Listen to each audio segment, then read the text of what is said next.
when you're watching Spider-Man No Way Home. The hype around this movie, the build-up, the story, the overall, everybody trying to guess about cameos and other Spider-Man and the villains. It was all such a huge build-up. It was such a huge moment, and everybody was anticipating it. It was something that everybody was, reaching for and wanted to have happen. There's no telling, how deeply invested people were into this, but it was very... You could feel it, there was a lot of hype surrounding it, and everybody was really into it. I myself tried my best to steer away from it, tried not to dive too deep into it, you know what I mean? Tried to make sure that the way things are or the way things are going stays that way, But enough about that. Let's take it from the top. So let's start with the end of Far From Home is where this movie picks up. And I really... The cool thing about the end of Far From Home is that it sets up huge consequences. Mysterio, he may have lost, he may have died even, but in the end, he still got to hate on Peter in the end, you know what I mean? He ruined his life by exposing his secret identity. He ruined his life by putting him out there as the vigilante Spider-Man, and that causes trouble. When everybody knows who you are, when you become that famous, when you become known for what you do and hide behind that mask, you know what I mean? It's different for Peter. And I really think it was a bold choice to move in that direction. There are moments where Peter Parker reveals his identity in the comics, but the way that it was done here, it feels like so crazy and so different, And it also makes people believe that Mysterio is like a hero, you know what I mean? When we know, the audience, we know different, but who's to say otherwise, But in this particular movie, I think it's just chaos, you know what I mean? It shows the direct consequences of what Mysterio did and how he just messes up everything, We see Peter and MJ being cornered by civilians and people now knowing his identity. We see how people find out about the news, like Flash Thompson, he's surprised. We see Happy and Aunt May get shocked by everyone finding out. We see just basically everything just gets thrown up into chaos, And then we see, of course, him get the attention of the feds and the FBI about his vigilantism, which I think there would have been more consequences for it if he was hurting people a lot. But considering he's been being a friendly neighborhood Spider-Man, I can't say that he really did anything all that bad or questionable, you know what I mean? He just wears a mask and he goes around helping people. It's vigilantism, but it's not it's not he's not bloodying up the streets or anything, you know what I mean? He's not killing anyone. So, and speaking of other vigilantes, to get out of this trouble that he's in, he hires a good lawyer, a really good lawyer. Matt Murdock, Charlie Cox makes an appearance, and I tell you, I was cheering for it. I was like, oh my gosh, he's in the movie. That's so cool. It's a great connection to the Netflix series and to Charlie Cox as Matt Murdock. It's so cool to see him come back, and I just have the cameo. I feel like some people wanted... I would have liked to see more of him, using the law or maybe a courtroom scene of helping Peter out with his troubles, but I think that little cameo just sets up the world, and it was a nice little, hey, Matt Murdock's a part of this too, He's in this world. Daredevil is as well. So, and I also just like how they're hating on Peter, and they throw a brick, and Matt Murdock catches it, and everybody's like, how did you do that, I thought that was... And he says, I'm a really good lawyer. I thought that was a really funny moment. Shout out to Charlie Cox, man, and Matt Murdock. I cheered for him. The whole theater was excited where I was, you know what I mean? But it was a great little cameo.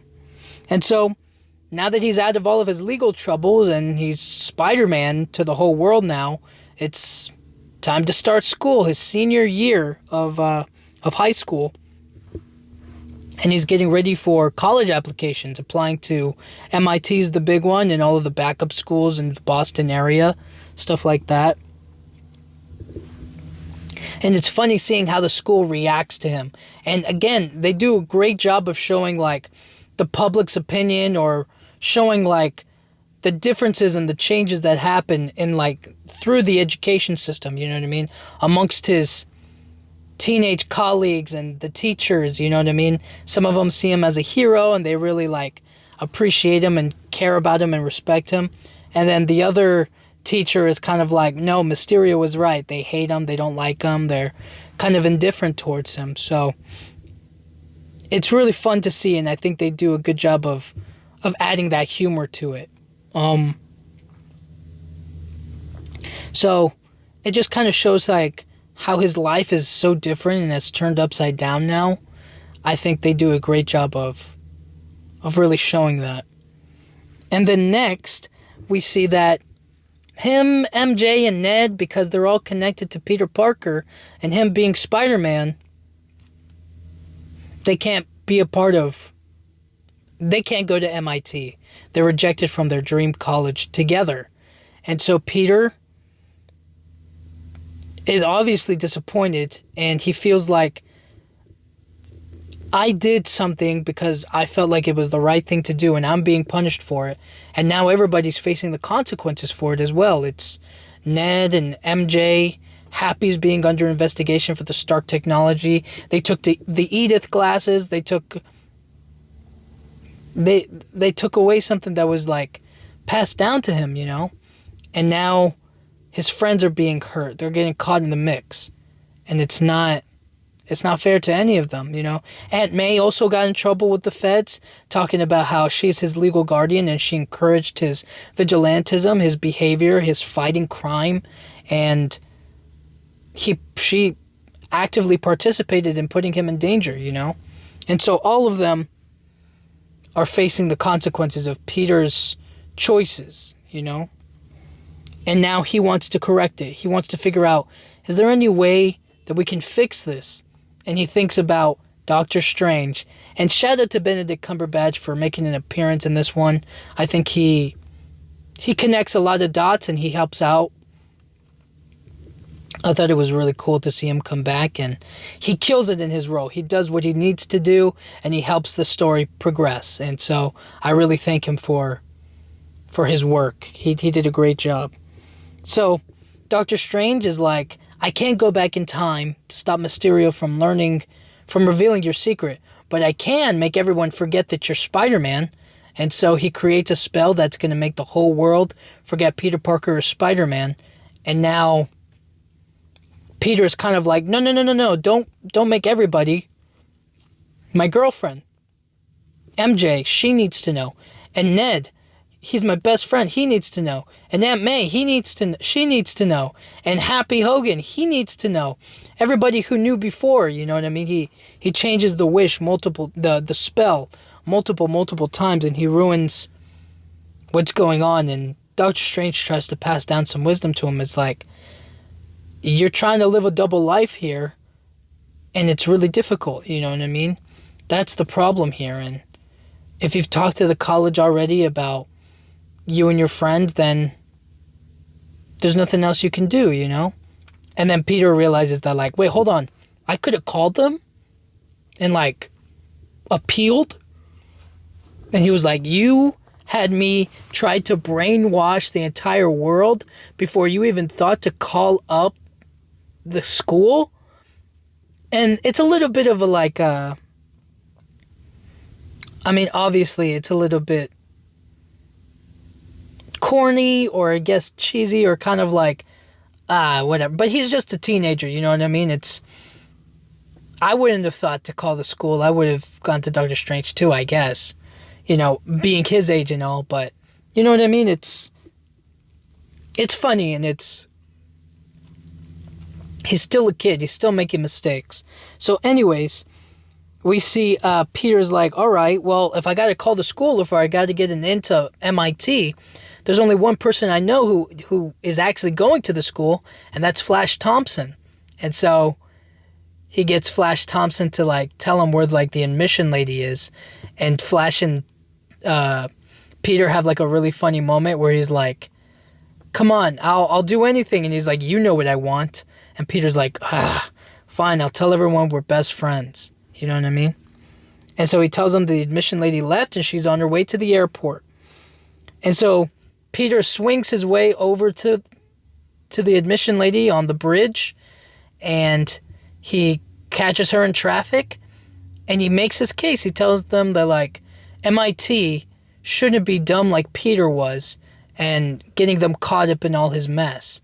And so somehow or another he talks to her, and he's kind of like doing a really bad job of it, but also in a really fast and in a hopeful kind of way, you know? When all of a sudden there's something going on, there's some damage being done, and then out of nowhere we see Doc Ock emerge, Alfred Molina popping back up as the good doctor himself. Oh man, what a great idea to bring back the villains as well. You know, genius. And Alfred Molina is just fantastic in the role. He really does fit Doc Ock perfectly. I'm sure there's somebody else who could, you know, obviously, but he just fits the character so well. He looks the part. He's an amazing actor. I think he's fantastic. So we get to see Doc Ock and Peter fight on the bridge. I thought it was a cool... We've already seen Spider-Man fight Doc Ock, but not Iron Spider-Man, you know what I mean? With the Iron Spider suit. So I thought that was really cool to see the arms fight against each other. And the choreography was really great. I liked the throwing of the cars and the use of the arms. It all really fit, and I thought it was a great fight. And then I liked the part where he takes the nanotechnology off and Peter's able to pair it onto his device and whatnot. I thought that was really cool. I thought that was pretty funny. I thought that was a great use of like new technology, like, you know, being used and whatnot. And so then we see Peter save the admission lady and then tie up Doc Ock. And then finally Green Goblin shows up on his glider. And for the life of me, I wish they kind of extended that scene. I really wish that we got to see just a little bit more of action from that, you know? Just the slightest, just the smallest bit. But overall, I'm pretty satisfied with where they landed. They teased it, but they didn't give us the whole shebang, you know what I mean? But great, you know, we'll get to Willem Dafoe, but I think that the costume looked really good, and I feel like we should have seen just a little bit more of it. But considering we've already seen a whole movie with Willem Dafoe wearing it, maybe we should have. It was a smart move to pull it back, you know what I mean? And so then we get Doctor Strange getting rid of Peter and Doc Ock from fighting the Green Goblin on the bridge, and we get Doctor Strange doing a little exposition dumping, you know what I mean? Letting us know that the spell that he messed up allowed multiple people from different universes of Spider-Man to come into our universe, and so the multiverse is a concept that we know very little about and stuff. And so we basically just see like Doctor Strange explaining to Peter that these guys are here, we need to send them back. I'm going to equip you with something to trap them into these ruins, into these caves and whatnot, and then once you do, I'll send them back. Simple as that, you know what I mean? And so we get the new mission, and Peter recruits some friends to help him out, and he gets MJ and Ned to help out with the mission, and to get the other villains or the other Spider-Man villains and whatnot from the other universes. And then we see Peter go up against Sandman and Electro. He tries to go at Electro first, and it doesn't work out. And then Sandman helps him out, and then he gets Sandman. Easy peasy. And so next we see Norman Osborn, Willem Dafoe, snap back into being Norman Osborn, and we see the Green Goblin kind of calling him a coward, pushing him against himself, and telling him that, like, don't do this, you know? You got to get out of my head. And he's like, come on, we have a new world to conquer. Look around you. This place is exciting. It's different. And then we see Willem Dafoe break the mask, which was a great choice. You know what I mean? You need to see the facial expressions. The mask covers up too much of the acting potential, you know? And so I thought it was a really smart choice to destroy it and to just have his face reveal. And that's a lot more menacing. You know, Willem Dafoe does a great acting job.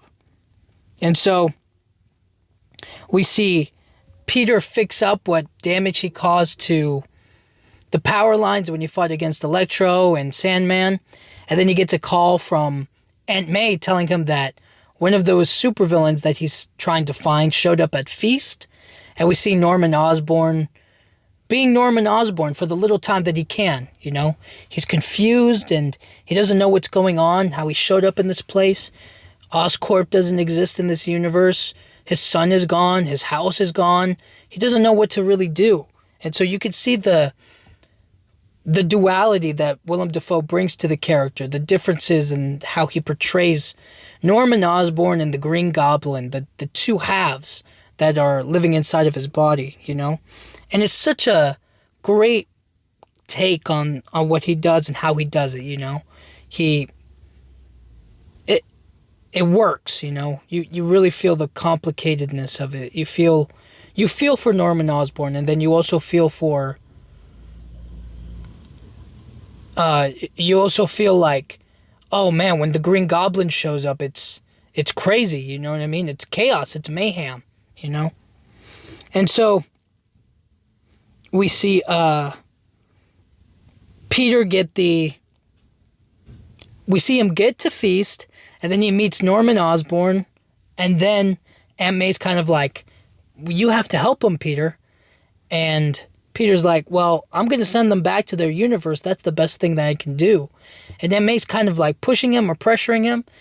And I feel like it was a bit forced, you know, I'm not going to lie. They were kind of pushing it a little heavy on like, Peter, you have to do something, you know what I mean? He is doing something. He's sending him back to the universe. I feel like that was good enough, but she wanted him to do more. And I get it, but at the same time, it felt a little bit pushy on it, but I still thought it was like within her character, you know what I mean? It's like, look, he needs help and you can offer it, you know, you can help him. So that fit at least. And so we see Norman and all the other villains meet up. We see Green Goblin and Doc Ock and Sandman, the Lizard. We get Electro, everybody all together. And something I didn't mention with like Electro is that I'm glad they let Jamie Foxx just do his thing. You know what I mean? They didn't make him like the nerdy scientist Max Dillon that they did in The Amazing Spider-Man 2. I thought it was a really smart choice to like let him do his own thing.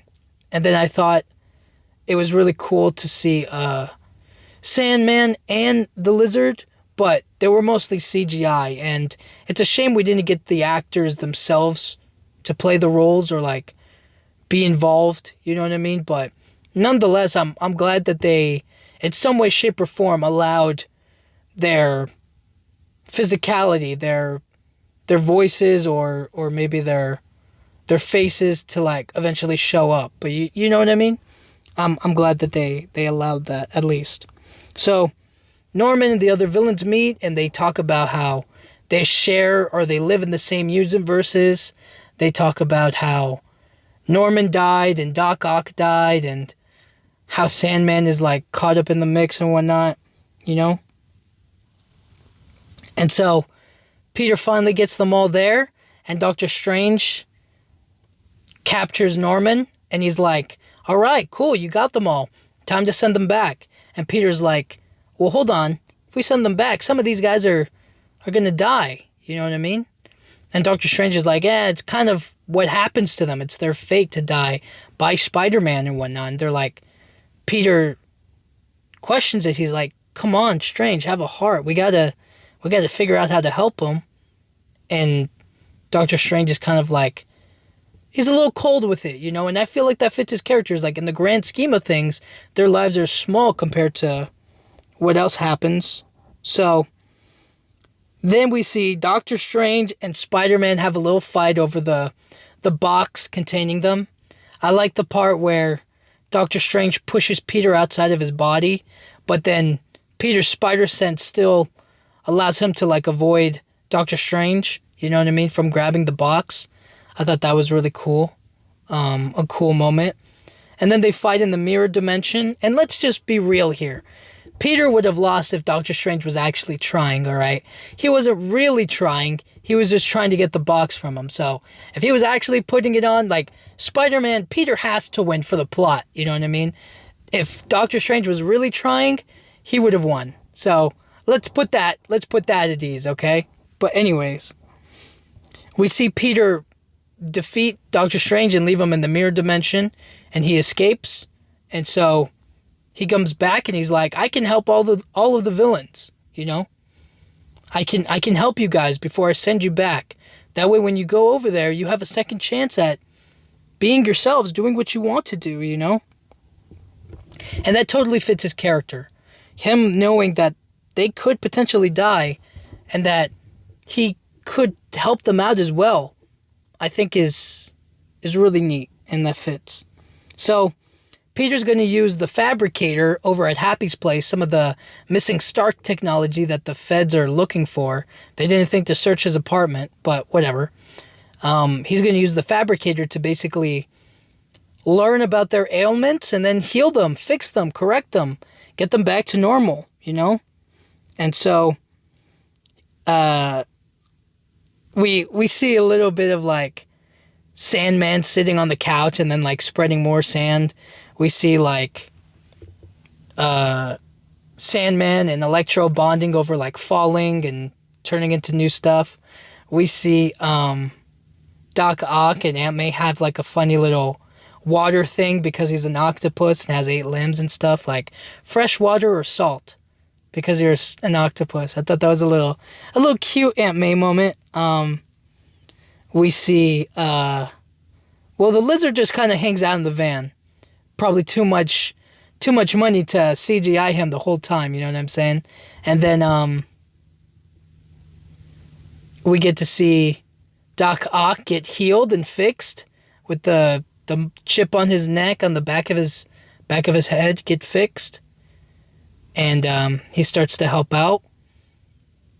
And then we get to see some Doc Ock and Norman Osborn talk amongst each other. And then finally, we get Peter getting the Spidey sense. And this was a really cool shot. He senses the Green Goblin or senses something. And then he finally nails Norman Osborn, the Green Goblin. And yeah, dude, we see him web him up. And then Willem Dafoe turns it on. He goes like, that's some neat trick, that sense of yours. And we see Norman Osborn turn into the Green Goblin and start getting ready to like, I'm not going to let you change me, you know? These aren't curses, you know what I mean? These are gifts that we're supposed to use, you know? This is our time to be whoever we want, you know what I mean? We can take whatever we want. We're just that powerful. And so we see Norman and Peter, they start fighting in Happy's apartment. And that was such a cool fight. That apartment scene is so awesome. We get to see Willem Dafoe fight. So many great moments. Him pushing him from the webbing to the swinging to the punches to the grabbing, the throwing, the slamming, breaking, punching, all of it. It's all awesome. When Peter is like thrown into the hallway and then Norman's like strong enough to have it all, too weak to take it, and then he punches him back, and then Peter starts like elbowing him punching him in the face and elbowing him in the head, and Norman's just laughing at it, and Willem Dafoe sells the hell out of it. It's so awesome. And then we see the lizard get a piece, and we also see J. Jonah Jameson recording the whole thing as the Daily Bugle, trying to get incriminating footage of Peter just being a bad guy, proving him right, proving that he isn't some superhero or isn't some helpful, friendly neighborhood Spider-Man, that he's a menace to New York City. And so we see all of the villains break out and escape. We see Electro take the arc reactor. And so finally, Norman Osborn, or the Green Goblin, he starts trying to kill Peter, and then Aunt May saves Peter by like stabbing him with the cure, but it doesn't work. So now what? And then the Green Goblin kills Aunt May. And this is honestly Marissa Tomei's best performance as Aunt May. She does a really good job imparting the final bit of wisdom to Peter, finally giving Peter Parker that little like, I'm your Aunt May and we're in this together and I love you and you have power, and with great power there comes great responsibility. And finally she passes away. It's a hell of a performance from her and Tom Holland. They really do a great job. And then Peter gets away, and now Peter's all alone. J. Jonah Jameson is kind of telling the whole world about what happened and how Spider-Man is a menace and he caused this on himself, and these are the consequences of him being just a bad guy, you know? So then we cut over to MJ and Ned as they're waiting for a call from Peter about how everybody is healed up. And they're on the sidelines mostly so that way they don't get in any kind of danger or trouble, you know? Imagine if MJ and Ned were in the room, in the apartment, you know what I mean? They could have gotten hurt. So Ned eventually uses the sling ring that Peter took from Doctor Strange and can use some magic. You know what I mean? It's really cool. I thought that was a really big surprise to me that Ned could do that. And so then we see them find the other Peter Parkers that made it into this universe. So we get to see Andrew Garfield. And when that mask came off, it was an eruption in the theater. Everybody was cheering. And then we got Tobey Maguire and everybody was cheering. It was so cool. It was so cool to see them come into the story, and that's my childhood right there. That meant everything to me that they came in. So huge round of applause for them. So then finally they go meet up with Peter, and Peter meets himselves, you know what I mean? Different versions of him from other universes, and they have a talk, and it's amazing to see them all talk to one another, talk about their experiences, their trauma, their failures, what they did wrong and what they should have done or could have done differently, you know? And so all of that meshed together. It's like Peter has no one, but he does have himself still. And not just himself, other versions of him.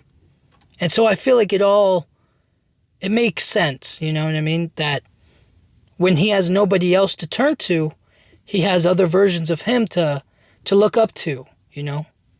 And I feel like that fit, you know?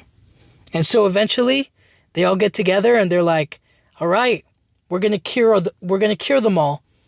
And so Andrew Garfield has already cured the lizard, so that's no problem. And then Tobey Maguire wants to, he wants to heal Norman because he's had it on his mind for a long time, a way to fix the anti-serum, you know? And Tom Holland is kind of looking at him like, I don't want you to fix him, I want to kill him, you know? That's the only one that I want to kill. And so Toby reassures him that, like, we got to cure them all, you know? It's what we do. And then we just get a little science lab bro moment, you know what I mean? We get Peter, and then they all point at each other. We get a little fun camaraderie and nice, delicate moments talking about, like, Peter Parker life and Spider-Man life, you know? What it is for them. We get to see Ned kind of like making fun or like talking about like, do you have a best friend and stuff like that. All of that was just gold. You know what I mean? I thought it was awesome. And so now they're getting ready. They have the cures all set up and they have to prepare for the fight.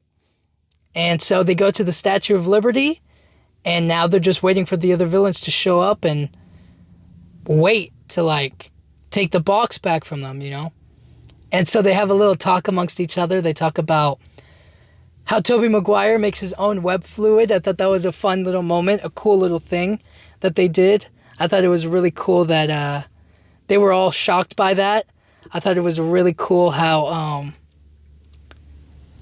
they poked fun about, like, does it just come out of your wrists or does it come out of anywhere else? You know what I mean? I thought that was funny. I thought it was funny watching Tobey Maguire try to fix his back and Andrew Garfield crack it. I thought it was funny them talking about, like, the other villains that they fought, like Thanos and Venom and the rhinoceros machine guy. I thought that was funny. All of that was just awesome to see. And then them talking about the web lock, and you can see the improv, and you can see how they were just riffing off each other. They were just talking as the characters. It was so cool to see. So then the other villains show up, and now the three of them start to fight, but they're all over the place. They can't work together. They don't know how to work as a team. Tobey and Andrew don't. And then Tom starts, like, bragging about, like, working with the Avengers and stuff like that. So anyways, they finally decide to come together, trust their tingle, and get to work, you know what I mean? Cure them one at a time. And so we get to see them all go into action. And, man, Andrew Garfield does such an amazing job as Spider-Man. I think that he just portrays him amazingly. You know, no pun intended, but a pun intended. He's great. And he's so charismatic and charming. And it just works, you know. It's awesome. And so then they start curing them one by one. They start with Sandman. And then they move on to, I think it was the Lizard. I think it was the Lizard next. I thought that was really fun. And then it was finally Electro. And Doc Ock gave them a little assist. He helped them out, you know what I mean? And so we kind of see a little reunion, you know what I mean? We get Tobey and we get Doc Ock, a nice little reunion. Nice little callback to what they did before. We saw Flint Marko come back, if only for, like, a brief time.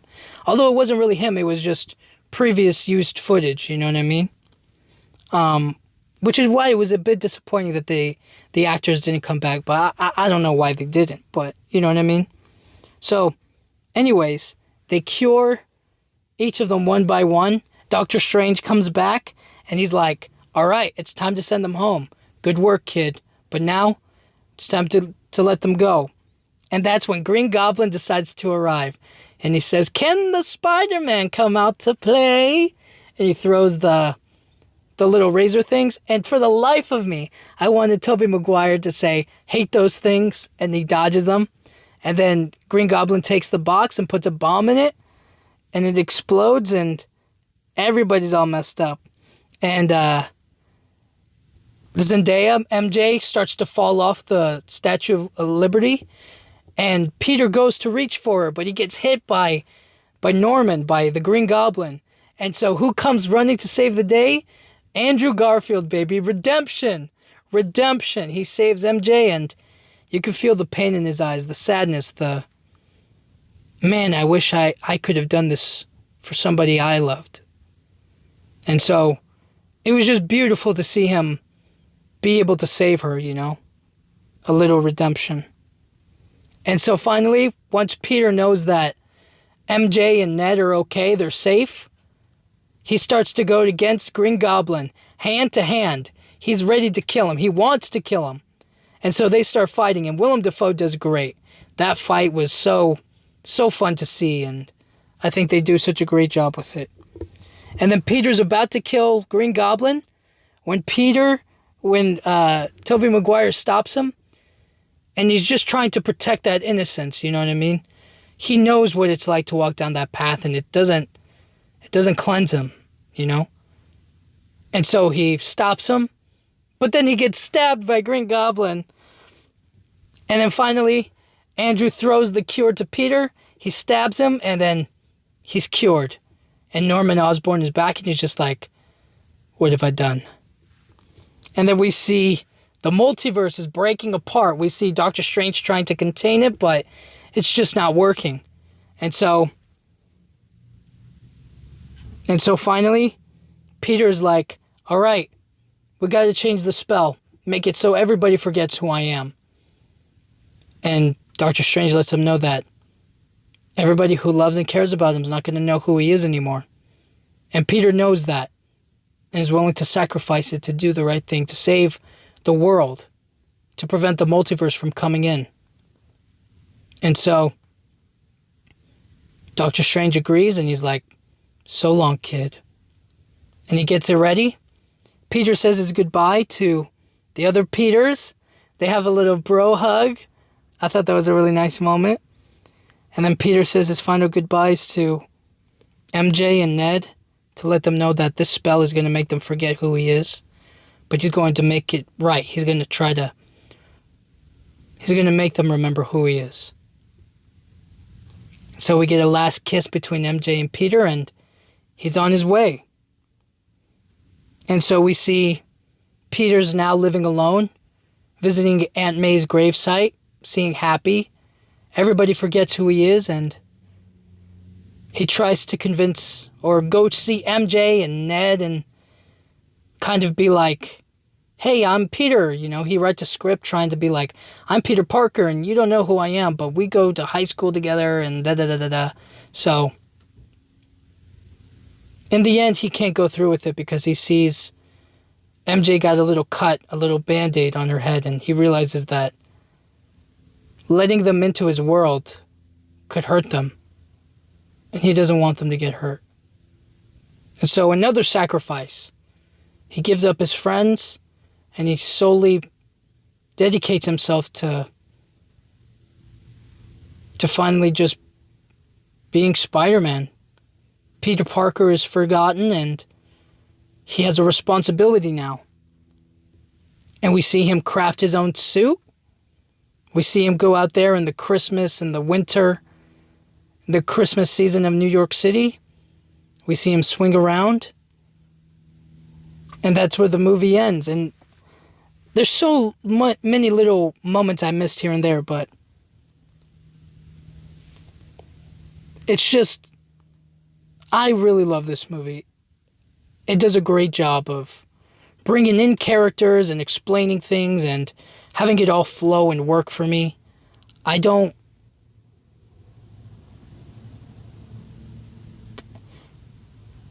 I see a lot of people acting as if like it's a huge rush to get the other Spider-Man in there, but I feel like even without them, like take them out of it and Peter still has to take on all of the others and cure them and stuff like that. Like, I feel that, you know, I feel like it doesn't, he just as much carries it all by himself without the other Spider-Man there, you know. I don't know. Tom Holland does a great job, and I feel like he carried the movie great, you know. There's such there's a huge story there, you know, even without the other Spider-Man being involved. I didn't feel like it was a rush. I feel like they came in at the right time when he needed them, you know. So, that's just me, but anyways, the final, we get to the end credits, and we see Tom Hardy playing as Venom, and he teleports and he goes back to his home, and we see the Venom goo still here in the MCU, and I don't know what they'll do with it. They probably won't do anything with it because there was like a trailer in one of the Venom movies, like the third one, and somebody like catches it, so you know, I don't think they're gonna do Venom anymore. I just don't think that's a possibility, but who knows? We don't know. But it's pretty clear. And then the final end credit scene is the Doctor Strange in the Multiverse of Madness trailer. And I remember watching that in theaters and I was just like, oh boy, it's about to get even crazier, you know? So, yeah, I don't know what else to say about this movie other than it works for me. You know, all of the you can nitpick it to death. And obviously there are some flaws with the story. There's some flaws with... You can find flaws in this movie. And there have been some critical analysis videos breaking down the wrong things that they did with the movie. But for me, it works. It's great fan service. And I just love all the actors and the characters and the story coming together. I don't know. I like it a lot. And I'm really grateful that this movie exists. And so great. So awesome. So that's all I can say. When you're watching Spider-Man No Way Home, be ready to cheer. Be ready to have fun. It's hilarious. It has great action in it. The characters and the story. It just works for me. I don't know what to tell you, but it's definitely rewatchable. So enjoy it. Have fun with it. And if you're anything like me and you watched all the other Spider-Man movies like The Amazing Spider-Man and Spider-Man 1, 2, and 3 with Tobey Maguire, like, this is just candy. You know what I mean? It's so sweet. So have fun. Have fun when watching this movie. But anyways, thank you guys so much for listening. I'll talk to you guys all next time.